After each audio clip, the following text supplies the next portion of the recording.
महाराष्ट्रामध्ये चंद्रभागेच्या काठी 18 पगड जातीच्या वारकऱ्यांचा वैष्णवांचा मेळा भरतो। मी त्या महाराष्ट्रामध्ये राहतो ज्या महाराष्ट्रामध्ये डॉक्टर बाबासाहेब आंबेडकर, महात्मा ज्योतिराव फुले, छत्रपती शाहू महाराज यांसारखे समाज सुधारक राहतात, ज्यांनी कर्मकांड, रूढी परंपरा यांच्या चौकटी जोगारून मानवतेला अधिष्ठान मिळवून दिला।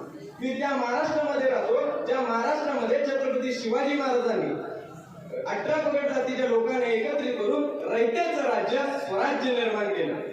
आणि माझं सौभाग्य आहे की मला या राज्याविषयी बोलायला मिळालं। शिवनेरीवर महाराजांचा जन्म झाला, स्वराज्याचा सूर्य उगवला, पण याच वेळी शहाजी महाराज हे परकीय सेनांमध्ये काम करत होते, म्हणून ते आपला वेळ महाराजांसोबत घालवू शकले नाही।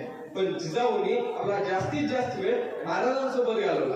या वेळेमध्ये त्यांनी महाभारत रामायणाच्या कथा सांगितल्या आणि स्वराज्याचं स्वप्न दाखवलं। पण आजची परिस्थिती काय?